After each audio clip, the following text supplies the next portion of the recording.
Aga barada olma bultini senaga kam jirtan kabajamtoota daawwattoota Oromiyaa Miidiyaa Neetwork oduu har'aa qopheeffannee qabannee dhiyaanneerraa oduu har'aa kan isinitti himu aan Usmaan Baayuuti. Weerara humnoonni addaa naannoo Sumaalee guyyaa kaleessaa hagayya 2/2018 Harargee lixaa aanaa mi'eessoo araddaa kurfaasaa waa jedhamutti lola gaggeessaniin jiraattota irraa namoota 2 ajjeesuu gabaafneetiin ture. Humnoonni kunneen beelladoota akka gaalaa fi loon gaafaa hedduu saamanii akka deemanis jiraattonni OMN itti himaniiru. Faayidaa dhimma kanarratti waan qindeessite qabdi. Poolisoonni addaa naannoo Somaalee akkuma adeeffatan guyyaa kaleessaatis weerara banuun lubbuu namaa galaafatani. Aanaa mi'eessoo araddaa kurfaasaa irratti lola sa'aatii dheeraaf gaggeeffameen lubbuun namoota 2 galaafatamteeti jirti.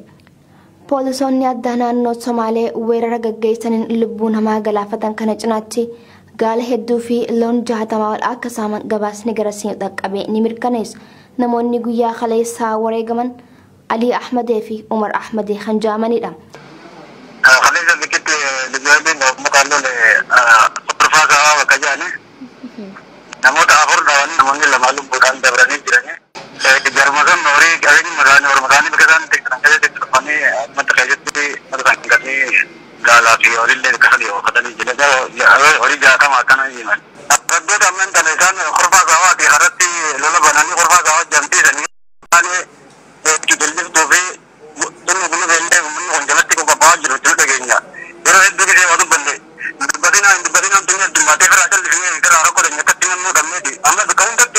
kanneen madaanis 4 ta'uu fi isaanis hospitaala aaniti jirutti yaaliin fayyaa taasifamaa fi jiraachuun barame.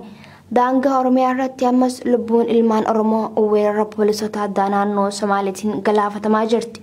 Jiraataan aanichaa yaadanuuf kenne akka jedhutti nageenya aanichaa hedduu sodaachisaadha. Rakkoo nageenyaa irra deddeebiin mudachaa jirtu yeroo hedduu mootummaa federaalaa fi kan naannootti iyyannus furmaata waaraa argachuu hin dandeenye. Gaafa kanatti akka ganaa qabu hin dhabne mootummaan warreen bultoota waraanaa magaalaa fi federaalaatis deemtanii nagaa sana jibban biyyaa jira labsii inni godhe namoota qabuun hin dhahamtuu jee namni keenya akka itti illee baay'ee nuuf dagatee jira qaban bilisoometti fuula qiblaan gara finfinnee taate duubaan namni seeni akkanatti gara qabuun hin dhahamtuu jedhe namni keenya duraan jira taa'ee jira gargaaramu gargaarsi duubaa sanis citee jira namni jira deebota beelee dhibee guul dadhabee sirraa facee addaan nama qabuun hin dhahamtuu jedhanii sibiilee gajanne. Tole mee dhaamsa ati qabdu walumaa galatti. Dhaamsiin ani qabu mootummaan federaalaa fi mootummaan naannoo Oromiyaadha. Yoo nagaa biyyattii kana habar baadan taate nagaa buusuudha qaban. Uummata kanarra tarkaanfii fudhatu qaban. Abdiin egaa maaliif qabuu dadhaban? Maaliif namarraa dhabu? Lijoonni maa namarraa diiguu dadhaban? Humnoonni poolisoota addaa naannoo Somaalee badii lubbuu namaa fi beeladaa saaman kanneen ammas naannoo sammaan xiyyeeffatanii waan jiraniif uummanni naannichaa of eeggannoo barbaachisaa ta'e akka godhanis dhaaman qeerroon aanaa mi'eessoo. Dhaabbanni Sandescribe Communication jedhamu ga'umsa artistoonni Oromoo gama qophii fiilmiitiin qaban cimsuuf xiyyeeffannoon hojjechaa jiraachuu beeksise. Dhaabbatichi hayyoota ogummaa fiilmii irratti hubannoo bal'aa qaban affeeruun namoota 45f leenjii kenneera jedhameera. Yuuniin Gidaa dhimma kanarratti waan qindeesse qaba. Artistoota fi namoota fedhii aartii qabaniif yeroo garaagaraatti leenjii kennuun dagaagina aartii Oromoo keessatti gahee isaa ba'aa kan jiru dhaabbanni Sandescribe Communication ga'umsa artistoonni Oromoo ogummaa fiilmii irratti qaban cimsuuf jibbana leenjii kennaa tureera. Leenjitoonni 45 ta'anis leenjii dhaabbatichi hayyoota biyya Ameerikaatii affeereen kennaa ture hordofaniiru. Leenjii kennameef bifa milkaa'een goolabuunis bu'aa hojii isaanii kan ta'an fiilmii gaggabaaboo 3 waltajjii galma aadaa Oromootti qophaa'e irratti agarsiisaaf dhiyeessaniiru. Leenjiin nuuf kenname saayinsii hojii fiilmii irratti hubannoo gahaa horannee ogummaa keenyaan fuulduratti akka tarkaanfannuuf kan nu dandeessisudha jedhan artistoonni leenjii fudhatan. Marsaa arfaffaa fida kan leenji'aa jiru waan haaraadha kan isaan fidan dhufan jechuun fiilmii barreessuun akkuma jirutti ta'ee daayirektii gochuun akkuma jirutti ta'ee wantoota hundumti isaa piroodaakshiniin hundumtuu akka jirutti ta'ee garuu waan haaraadha kan isaan fidanii dhufan sun adda isa godha. Tokkoffaa gaarummaan isaa maalidha? Ekspiriyaansii isaanii sii kennu. Ekspiriyaansiin isaanii maalidha kan jedhu bifa waan keessa darban yoo sitti himanii isa mana barumsatti barattuu fi isa yeroo hojii irratti bartu caalayyuu waan gaarii irraa barta. Kanaaf waan keessa darban experience isaanirraa akkasumas immoo amma biyyi isaanii waan teknoolojii isaan biyya isaanii keessa jiru bifa ittiin sheernuu godhanitu ture. Kanaaf haala kanarra leenjii guddaadha, leenjii gaariidhas. Fuulduratti aartiin Oromoo kan guddatu ogummaadhaan akka inni ta'u jechuudha. Ogummaadhaan yoo wanti tokko barreeffame yookiin aaktii godhame yookiin daayirektii godhame miidhagasee addunyaattis hin beeksifamu. Dhaabbanni namoota dagaagina aartii Oromoof dhimmamaniin hundaa'e Sandescribe Communication kanaan duras namoota 600 ol ta'aniif leenjii wal fakkaatu kenneeraa kan jedhan ammoo daayirektara dhaabbatichaa obbo Tasfaayee Mokonnin. Leenjiin dhaabbanni isaanii yeroo garaagaraatti artistootaa fi namoota fedhii hojii aartii qabaniif kennamaa jiru kun ogeeyyiin ogummaa isaanii irratti hubannoo saayinsawaa horatanii sadarkaa guddinni aartii barbaadu faana akka tarkaanfataniif kan dandeessisu ta'us dubbatan. Sandescribe Communication dagaagina aartii Oromoof hojii eegale cimsee itti fufaa yuunivarsiitii damee kanaan leenjisuu hundeessuunis karoora keenyaa jedhan obbo Tasfaayeen. Fuulduraatti mana barnootaa guddaa kan fiilmii banuuf qophaa'aa jirra. Sanaaf promooshinii guddaa ta'uu danda'a kan keenya kuni. Lammata immoo ijoolleen Oromoo disadvanteejiidha carraa kana argatanii socho'aa hin turre. Garuu amma duubaa ka'anii carraa namoonni biraallee kan hin arganne warri fiilmiin dura jalqaban illee kan hin arganne ijoollee Oromoo akka isaan argatan gochuu dandeenyeerra. Hanga irraatti nama 600 oli ijoollee dargaggoo 600 oli leenjisnee hojiitti bobbaasnee jirra. Leenjicha walta'insaan kennaa kan ture dhaabbata Sharing International. Director dhaabbatichaa Professor Chuck Pollack fedhii leenjitoonni ogummaa fiilmii horachuuf qaban dinqisiifachuun barreessaa dhaabaa wayyeessaa fi namoota hireen kun akka uumamuuf karra saaqan galateeffataniiru. Abbootiin qabeenyaa Oromoo biyya Awustiraaliyaa irraa dhufan gurmuudhaan ta'uun dhalattoota Oromoo saba weeraraatiin naannoo Sumaalee irraa buqqa'uun naannawa Finfinnee magaalaa Galaan qubsiifamaniif deeggarsa taasisaniiru.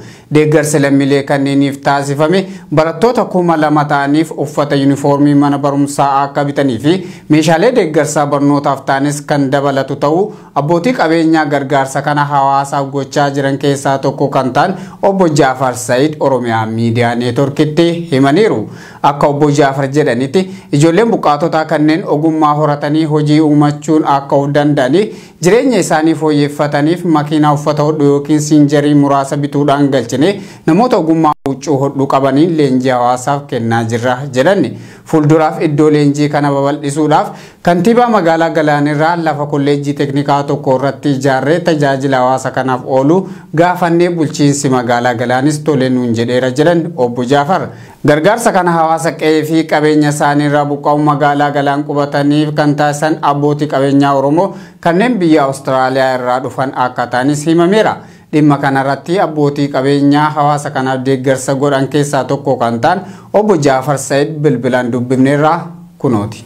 Gargaarsa kana taasisaa jirru buqqaatota Galaan qubatanii warri dubboon makiinaa hodhaadhaa ammaan kana 4 binnee sambooda 4 biraa finnaa waliin 8 uffata yuunifoormiidhaa ijoollee 2,000 san qopheessinee jirra. Sammalee kantiibaas gaafanne kantiibaas wajjin gallee jirra.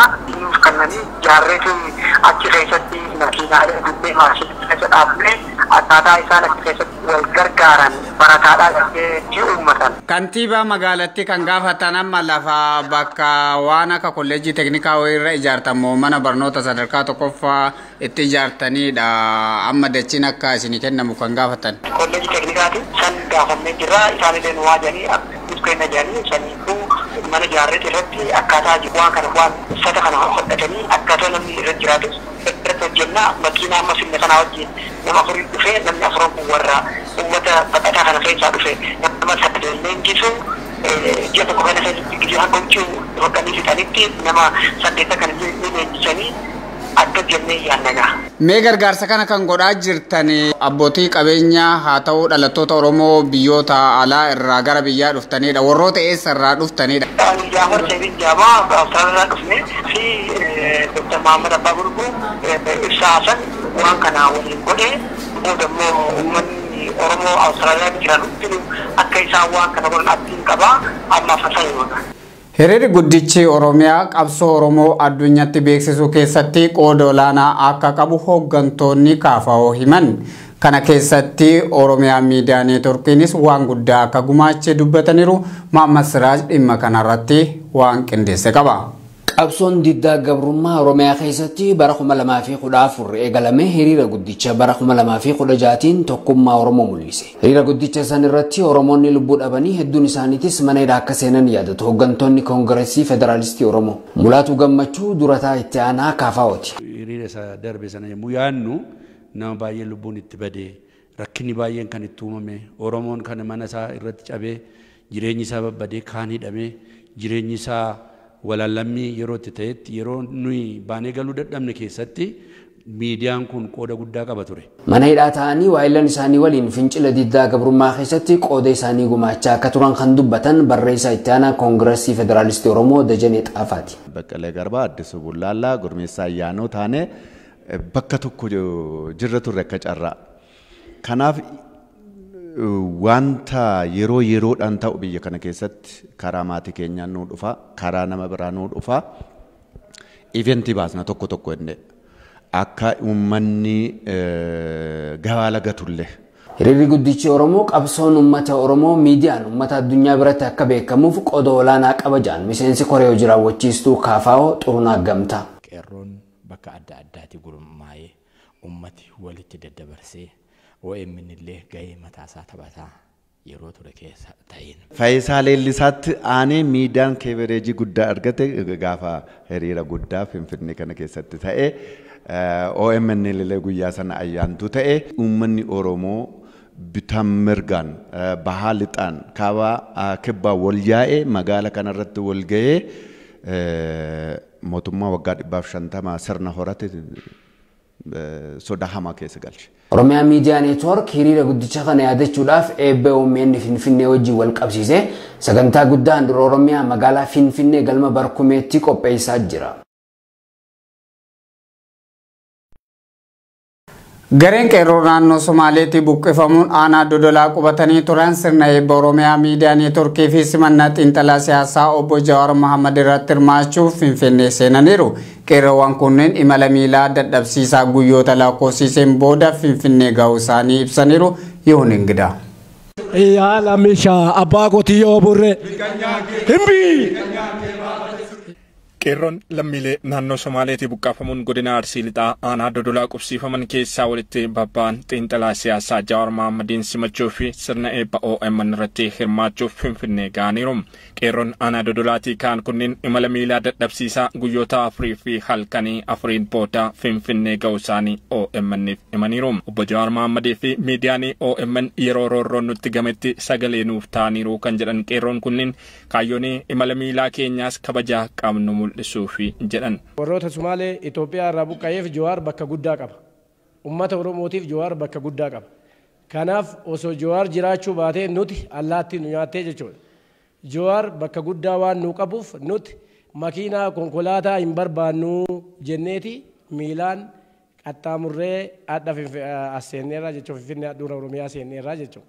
Aduu hojjaa lammaffoo kaane guyyaa afur nutti fudhate. Buqqaatota keessaa tokko kan buqqaane Sumaalee Itoophiyaa alaabaa tokko jala ka bullu achi diinni shiran xaxee achi nu buqqisee achi mana hidhaa keessatti turree dararamnee tumamnee madaa sangaraa keessatti odoon fayyine gammachuu obbo Jawaar Mohaammadii fi simachuun keenya waan nutti dhagaamee fi madaa keenya garaa keessa qabanne beelli nutti dhagamne madaan keenya ka tumamne nutti dhagamne ammoo akkasiinuu hokkodhaati kadhadhabe duddarra baataati halkanii guyyaa hirriba keenya dhabnee deemaas. Guyyaa lama gammadaan akka kiyyatti gaafa nuti naannoo Sumaalee irraa bar buqqaanu maal jarrine nu himiti kan jarri buqqisuu barbaadanii Oromiyaa guutuu buqqisuu barbaadanii. Sun garuu milkoofnee fi gaara nuti biyyan dhufnu sababa kennaan bu'uuri tokkummaadha kan alhamdulillah rabbil alamin kanaan itti gammada. Inni lammaffaadha OMN fi obbo Jawaar gaafa Minisoota irratti miidiyaa kana banan waan jedhani qilleensa Oromiyaa bilisoomsine waggaa 3-4 booda ammoo Oromiyaa keessa galuu dandeennaa jedhaniiranii kan ammoo waliin ibsadhu suduu jedhanii ibsadha alhamdulillah rabbil alamin rabbii kanaan nu ga'e jawaariin illee bagan gammadeen jedhanii ummata Oromoo hundaan illee warra OMN waliin dhaabbatanii qabeenya isaaniitiin illee lubbuu isaaniitti wareeganii bakka tanaan geettaniin illee galatooman jechuun barbaada. Qeerroon Oromoo akka waliigalaatti milkaa'ina eebba OMN fiste nageenya xiinxalaa siyaasaa Jawaar Mohammadiif eegumsa barbaachisu taasisuutu irraa eegama. Qaamoleen nageenyaas dammaqinaan hordoffii barbaachisu gochuu qabuun dhaamsa qeerroo aanaa Dodolaatii kaanii Finfinnee galaniiti. Yaa lamishaa abbaa qotiyyoo burree himbii. Oduma wal fakkaatuun godina Shawaabaatti qeerroo magaalaa Adaamaa fi naannawa eebba istiidiyoo OMN Finfinnee fi simannaa xiinxalaa siyaasaa fi daayireektara Oromiyaa Miidiyaa Neetwork obbo Jawaar Mohammadiif qophii barbaachisu hundaa gochaa akka jiran dubbatan. OMN utubanii dhaabuufis cimanii kan hojjetan ta'uu qeerroowwan kunniin ibsaniiru. Itticha guddataa qeerroo Adaamaa tokko bilbilaan dubbiseera. Ani godina Shawaa Bahaa magaalaa Adaamaa keessan jiraadha. Egaa akka magaalaa keenyatti qophiin eebba OMN akkasumas simannaa goota keenya kan Jawaar Mohammad akkasuma qophii guddaa walitti qindeessuudhaan qophii guddaarra jirra nuti yeroo ammaa kana. Kuni koreen hedduun qeerroo keessaatii, abbootii qabeenyaa keessaatii, hojjettoota mootummaa keessaa, daldaltoota keessaa qaama hunda kan hammate jechuun danda'ama. Kana keessaatii kan walitti ba'amnu walitti qindaa'uudhaan koreen qindaa'eera. Kunis koreenis erga hojiitti galeetii waan baay'ee hojjechaa jira. Waan hedduudha kan hojjetamaa jiru. Maaliif guyyaa sana dursee waan inni dhumuu qaban wantoonni tokkoffaa deeggarsa OMN'if kanneen barbaachisan marti akkaataatti uummanni deeggaruu danda'u, uummanni karaa kam akka deeggaruu danda'u, uummata kakaasuu faana wal qabatee, uummata qindeessuu faana wal qabatee, koree garaagaraa dhaabuu faana wal qabatee, uummataatti beeksisuu waliin wal qabatee waan baay'eetu hojjetamaa jira. Magaalaa keessattis immoo baaneriin garaagaraa waanuma kana kan ibsanii iddoo hedduu keessatti kanneen fannifamanii jiru magaalaa Adaamaa keessatti. Kana qofaas miti konkolaataatiin namoonni hedduunis akkasuma suura gooticha kanaas OMN'is qabatanii magaalaa keessa sirbuudhaan uummata kakaasuudhaan dadammaqsuudhaan ni jira. Kun egaa erga hojjetamuu qabeetii torbaan tokko akkas ta'eera darbeera. Kana qofaa miti dhimma simannaa faana wal qabatee uummanni haala tasgabbii haala nageenya isaa eegeen waanuma hundaan akka nagaatiin jalqabame nagaatiin xumuramu haalatti uummanni gahee isaa bahuu qabu.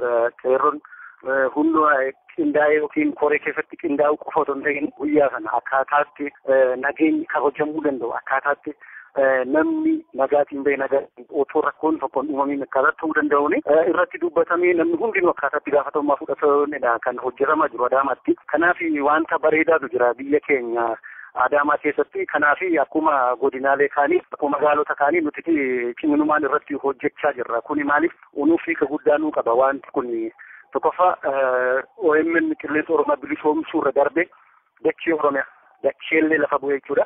Dachee Oromiyaa kan nuu bilisoomsedha. Bilisoomsuu qofa miti diina kan mataa cabsee kan hunkuteesse waraana tokko malee dhukaasa tokko malee kan biyya kana keessaati. Warreen nu hacuucaa waggaa hedduuf hacuucaa guddaan irraan gahaa turani kan laamshessidha waan ta'eef kuni OMN'if itti xiqqaata malee ittiin guddatu.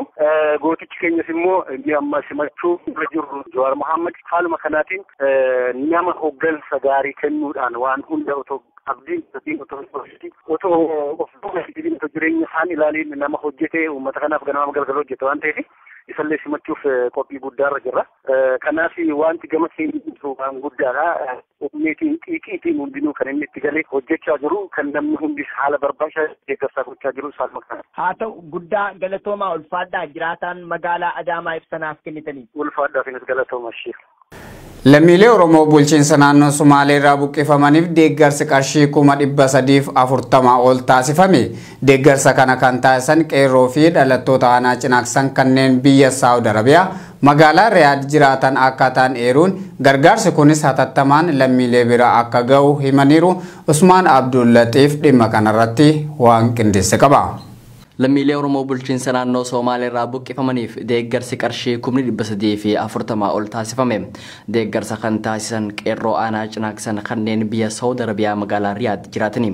Dargaggoonni kanneen torbaan lama keessatti wal jaaruun aantummaa hawaasa isaaniif qabaniin deeggarsa Riyaala Saawudii 44,800 taasisan. Deeggarsi taasifames lammiilee Oromoo qe'ee fi qabeenya isaanii irraa buqqifamanii haala ulfaataa keessa jiraniif kan oolu ta'uun barame. qabeenya arjoomame kun hatattamaan lammiilee Oromoo bulchiinsa naannoo Somaaleerraa buqqifaman kan dhaqqabu ta'uu dura taa'an qeerroo aanaa Cinaaksan biyya Saudi Arabiyaa dargaggoo Abdii Lammii ibsan. Poolisoota addaa naannoo Somaaliin ilmaan Oromoorratti weerarri gaggeeffamu kan hin dhaabbatin ta'uun ifam. Humnoota kanneeniin weerara banameen guyyaa kaleessaa godina Harargee aanaa Mi'eessoo iddoo Kurfaasawaatti namni lama Umar Ahmadee fi Alii Ahmadee wareegamanii jiraachuun yaadatama. Miidhama qaamota hidhate kanneeniin dhaqqabee dhaabsisuuf tattaaffanni taasifamaa ture itti baha fooyya'aa dhabuun dallansoo jabduu jiraatotaan hordofsiisaa jira. Dhumarratti Waldaan tumsaa fi gargaarsa qeerroo Oromiyaa lammiilee Oromoo qe'ee qabeenya isaanii irraa buqqifamaniif gargaarsa walitti qabuuf kan jiru ta'uu beeksise. Mata duree lammiif gaachana jedhuun biyya Yemenitti hawaasaan godhamuuf jiru kana irratti hawwisoon tokkummaa qeerroo ganamaa qooda fudhatuun sirboota garaagaraatiin hirmaattota bashannansiisuuf qophii xumuruu isaanii ibsaniiru. Badri Yusuf. Waldayni tumsaa fi gargaarsaa qeerroo Oromoo biyya Yemen hagayyaa 10 bara 2018 lammiilee Oromoo qe'ee isaanirraa buqqifamaniif gargaarsa walitti qabuuf karoorfatuu beeksise. Gargaarsi walitti qabamu kun mata duree lammiif gaachana jedhuun kan gaggeeffamuuf jiru ta'uu korichi hubachiisee jira. Hawaasni Oromoo biyya Yemen magaalaa sanaaf naannoo isii jiraatan sirna gargaarsa lammiilee kanarraa qooda akka fudhatan waldayni tumsaaf gargaarsaa qeerroo Oromiyaa yaamicha dhiheessee jira. Sirna kanarratti hawwisoon tokkummaa qeerroo ganamaa argamuun sirboottan warraaqsaa fi aadaatiin hirmaattota gammachiisuuf kan jirtu ta'us dhaamsi koree gargaarsaa waldayichaa nu dhaqqabee ni mirkaneessa. Lammiileen Oromoo sababa weeraraa poolisoota addaa naannoo Somaaleetiin bulchiinsa 5 keessaa buqqifamanii fi daangarraa humnaan godaansifaman ammallee qubsuma dhaabbatatti waan hin deebifamneef jecha gargaarsi uummata Oromoo keessa falaa akkaan kan isaan barbaachisu ta'uu koreen waldaa tumsaaf gargaarsaa qeerroo Oromiyaa biyya Yemen yaadachiisee jira. Sirni gargaarsa walitti qabuu biyya Yemen magaalaa sanaatti gaggeeffamuuf jiru kun hagayya 10 bara 2018 jimaata torbee dhufu waaree booda sa'aatii 1 hanga 8 galgalatti akka gaggeeffamuu fi bakki itti gaggeeffamus magaalaa sanaa bakka Saafiyaa Suuq al-Buleylii galma Salaadal Liyaal al-Ansi naannoo waajjira baqattoota Oromoo cinatti akka ta'e koreen gargaarsa lammiilee Oromoo biyya Yemen hubachiisee jira. Lammiileen Oromoo biyya Yemen erga bara 2011 as biyya wal waraansan bututte Yemen keessa jiraatanis guyyaa tokkoofilleef lammiilee Oromoo sababa weerara poolisoota addaa naannoo Somaaleetiin bulchiinsa naannoo Somaalee keessa fi daangarraa godaansifaman dagataniin beekan. Hayyakaa kabajamtoota daawwattoota Oromiyaa miidiyaa neetwork oduun har'aa qopheeffannee OMN irraa isin dhageessaa ture kanan gammaa daawwattanidha. Oduu dubbisuun isin wajjin kan ture aan Usmaan Baayuuti. Waahila kiyyaa ogeessa kaameraa fi qindeessaa